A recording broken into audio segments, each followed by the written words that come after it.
काय मामा आज खरं तर छत्रपती सहकारी साखर कारखान्याची निवडणूक आहे लागलेली आहे, अनेकांनी उमेदवारी अर्ज दाखल केले. तुम्ही स्वतः आणि उपमुख्यमंत्री काल तुम्हा सर्वांना माहिती आहे की खरं तर परवा दिवशी काश्मीरमध्ये जो हल्ला झाला आणि त्या हल्ल्यामध्ये आपल्या सगळ्यांना माहिती आहे की साधारणतः आताची अजून अंदाज पूर्वीचा 26चा होता, तो अंदाज अजून कदाचित वाढेल जे जखमी त्यामध्ये.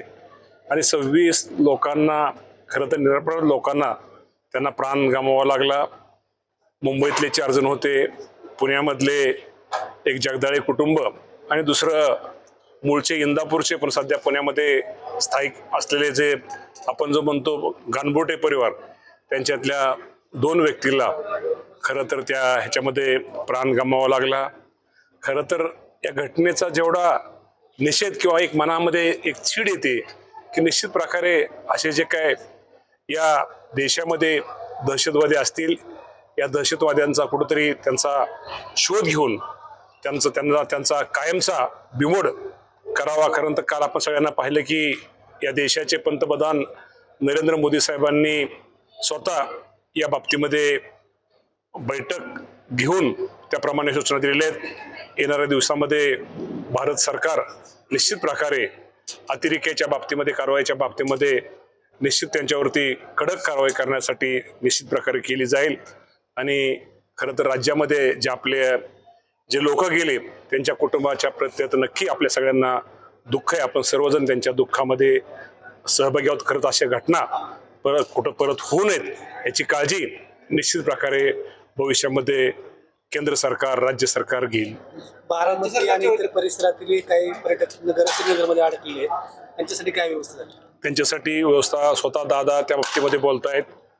उपमुख्यमंत्री एकनाथजी शिंदे साहेब तिकडे आहेत, गिरीशजी महाजन साहेब आहेत, आपले जे विमानाचे आपण ज्या विभागाचे राज्यमंत्री मुरलीधर मोहोळ साहेब यांच्याशी कॉन्टॅक्ट चालू आहे. त्यामुळे त्यांना ताबडतोब विमानानं, रेल्वेनं महाराष्ट्रामध्ये आणण्याची व्यवस्था राज्य सरकारच्या माध्यमातून चाललेली आहे. राज्य सरकार ती पुरेपूर काळजी घेऊन तिथं जे अडकलेले जे पर्यटक आहेत त्यांना राज्यामध्ये लवकरच आणलं जाईल. राज्यातले साधारणतः किती लोक त्या ठिकाणी असतील असा अंदाज शासनाचा आहे? शासनाचा अंदाज म्हणण्यापेक्षा आता सध्या अजून आकडा आलेला नाही.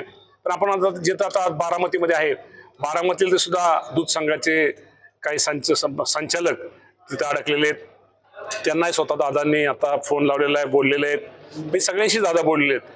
त्यामुळे निश्चित प्रकारे जे कोण अडकलेले पर्यटक 1-2 दिवसामध्ये सगळे महाराष्ट्रामध्ये परत आणले जातील आणि त्यांची सगळी सोयी आज इथं केलेली आहे. दादा स्वतः मुख्य एकनाथजी शिंदे साहेब आणि गिरीशजी महाजन साहेब ते स्वतः या परिस्थितीमध्ये होते, तर श्रीनगरमध्ये जाऊन स्वतः ते परिस्थितीचा आढावा घेत आहेत.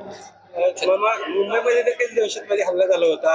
या पुलवामाच्या पहिल्याच्या हल्ल्यानंतर राज्य सरकार कशा पद्धतीने सुरक्षा वाढवणार? राज्य सरकारच्या बाबतीमध्ये त्यामध्ये आता सगळीच यंत्रणा, केंद्र सरकारची यंत्रणा, राज्य सरकारची यंत्रणा या बाबतीत अलर्ट झालेली आहे. त्या बाबतीत पुन्हा अशा घटना घडू नयेत याबद्दल निश्चित प्रकारे काळजी घेतली जात आहे. इंदापूरमध्ये आज खरं तर अशोक आंदोलन केलं जाते. वीरश्री मालोजीराजे भोसलेच्या जी गडी आहे राजांची, त्या ठिकाणी जे काय अतिक्रमण झालंय ते हटवण्याच्या संदर्भात हे आंदोलन केलं जाते. मला विशेष करून त्या ठिकाणी आरोप केला जातो की बाबा ज्या ठिकाणी चांदसावली बाबांचा दर्गा आहे त्या ठिकाणची जी जमीन आहे ती अगोदर बहुजन समाजाचा दर्गा म्हणून होती आणि 2017 मध्ये ती जमीन वक्फ बोर्डाकडे देण्यात आली आणि याच मुद्द्यावर हे आंदोलन केलं जातं. याबाबतीत मी काही माहिती घेतलेली नाही. मी खरं तर माहिती घेऊन बोललेलं अधिक योग्य होईल. ठीक आहे. छत्रपती कारखान्याच्या उमेदवारांच्या मुलाखती सुरू आहेत. जवळपास 430 उमेदवारांच्या मुलाखती आहेत. कशा सुरू आहेत आणि कशा संदर्भात? सर आता मुलाखती अजितदादा पवार साहेब मुलाखती घेत आहेत. तर निश्चित प्रकारे या बाबतीमध्ये आता ठरलेलं आहे की एकत्र सगळ्यांनी येऊन, जाचक बापू वगैरे सगळ्यांनी एकत्र येऊन एक चांगला सर्वसमावेश पॅनल करायचा, शेतकरी कोण पॅनल करायचा आणि निश्चित त्याचा आपल्याला सगळ्याला त्या बाबतीमध्ये अजितदादा योग्य तो निर्णय घेतील.